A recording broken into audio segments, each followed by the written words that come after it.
19 मार्च 2026 के दिन राहुल गांधी की नागरिकता से जुड़े हुए मामले में अदालत अब अंतिम फैसला सुनाने जा रही है। इससे पहले बीते दिन यानी कि 9 मार्च को हुई सुनवाई के दौरान आखिरकार इलाहाबाद हाई कोर्ट के न्यायमूर्ति राजीव सिंह ने राहुल गांधी की वो फाइल मंगा ली है जो फाइल अदालत तक पहुंचने के साथ ही राहुल गांधी की संसद से विदाई हो सकती है। पूरी कहानी आखिर 9 मार्च को क्या हुआ, जिस सुनवाई का राहुल गांधी की ब्रिटिश नागरिकता से जुड़े हुए मामलों के तमाम जानकार इंतजार कर रहे थे, वो सुनवाई हो गई है और निराशा इस बार नहीं मिली है। निराशा किसे नहीं मिली है? याचिकाकर्ता विघ्नेश शिशिर को। लेकिन राहुल गांधी और उनकी टीम के लिए बहुत बड़ा झटका है, क्योंकि उत्तर प्रदेश के जो अधिवक्ता हैं सरकार के, उन्होंने सीधे तौर पर कह दिया है कि जो आरोप राहुल गांधी के खिलाफ लगे हैं, जो सबूत और जो दस्तावेज उनके खिलाफ पेश किए गए हैं, ये संज्ञेय अपराध है और इस पूरे मामले में राहुल गांधी के खिलाफ जांच के निर्देश दिया जाना चाहिए। जांच के निर्देश दिए जाने का मतलब है एफआईआर का ऑर्डर। पूरी कहानी पहले आप सुनिए क्या हुआ।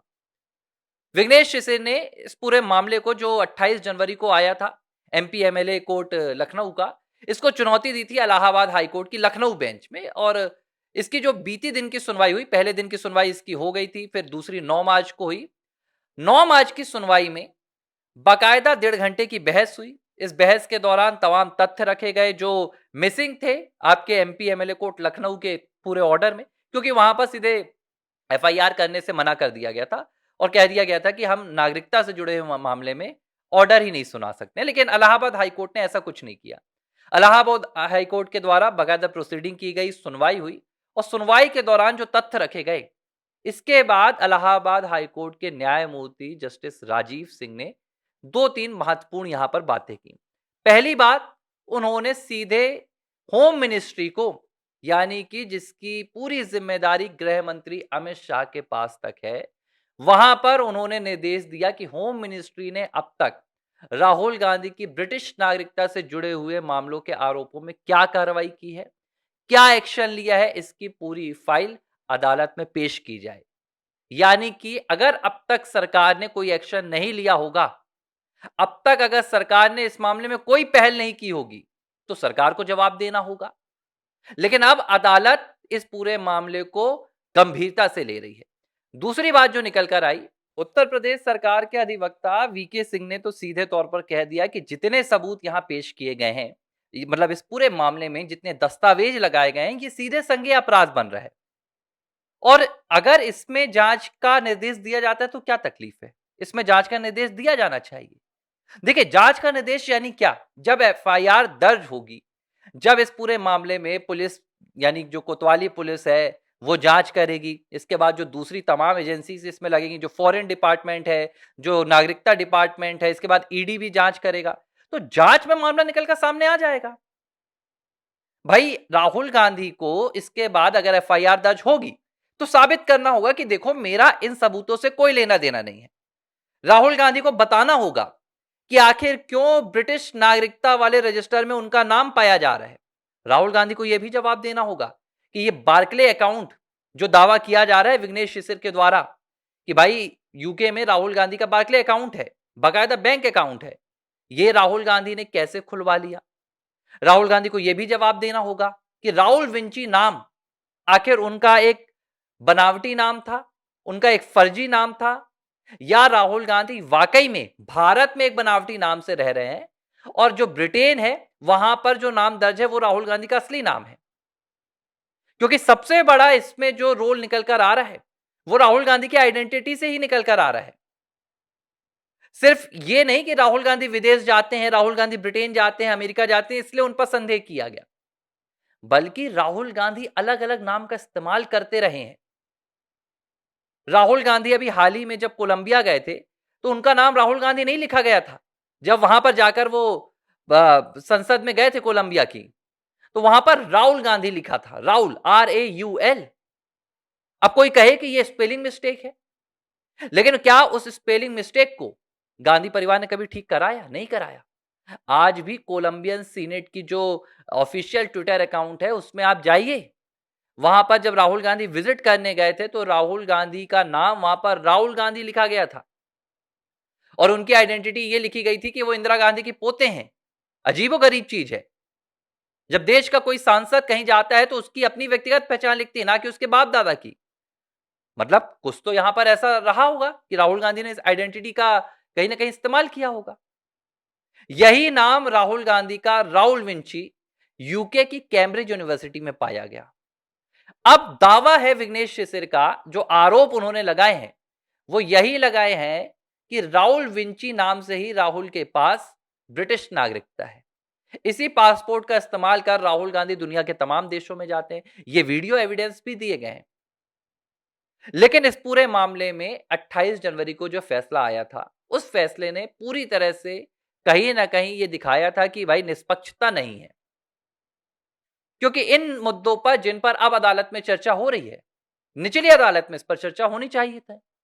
एमपी एमएलए कोर्ट में इस पर बात होनी चाहिए थी कि जो दस्तावेज आए हैं ये क्या फर्जी दस्तावेज हैं, इन दस्तावेजों का आधार क्या है, इन्हें वेरीफाई किसने किया। लेकिन इन पर चर्चा ही नहीं हुई। कुल मिला के मुझे तो लग रहा है कि विघ्नेश शिशिर ने जो विजिलेंस में पूरी शिकायत लिखी आलोक वर्मा के खिलाफ, उस पर भी विघ्नेश शिशिर को गंभीरता से देखना चाहिए। क्योंकि कहीं तो ये कोई चाल नहीं थी कि भाई 8 दिन तक बकायदा सुनवाई हो रही है, सारे दस्तावेज मंगा लिए गए, सारे सबूत मंगा लिए गए कि हां और लाओ, मेहनत करो, बहस करो, साबित करो कि राहुल गांधी ब्रिटिश नागरिक हो। जब साबित हो गए तो कह दिया गया कि मेरा अधिकार क्षेत्र नहीं है। कहीं उनको बचाने का एक तरीका तो नहीं है, क्योंकि अब पाला जो आएगा वो राहुल गांधी की तरफ। अब राहुल गांधी के पाले में गेंद चली गई है। अब उन्हें यह बात साबित करनी पड़ेगी, बस एक एफआईआर की देरी है। और 19 मार्च को लगभग तय हो गया है कि एफआईआर के निर्देश इलाहाबाद हाईकोर्ट के द्वारा दिए जा सकते हैं। हालांकि देखिए उसके बाद क्या होगा, अगर एफआईआर के निर्देश दिए गए तो तत्काल इस एफआईआर को क्वैश कराने के लिए, यानी कि एफआईआर को रद्द कराने के लिए राहुल गांधी के वकीलों की फौज, अभिषेक मनु सिंघवी, कपिल सिब्बल, मनीष तिवारी, पी चिदम्बरम, ये सुप्रीम कोर्ट का रुख करेंगे। सुप्रीम कोर्ट में इलाहाबाद हाईकोर्ट के फैसले के खिलाफ हो सकता है जाया भी जाए। लेकिन अगर नागरिकता के मामले में एफआईआर होगी तो सुप्रीम कोर्ट भी देखेगा कि भाई इसका आधार क्या है। और जब आधार देखा जाएगा तो सबूत वहां पर लगेंगे, दस्तावेज वहां पर लगेंगे, तो भार पूरा राहुल की तरफ आएगा।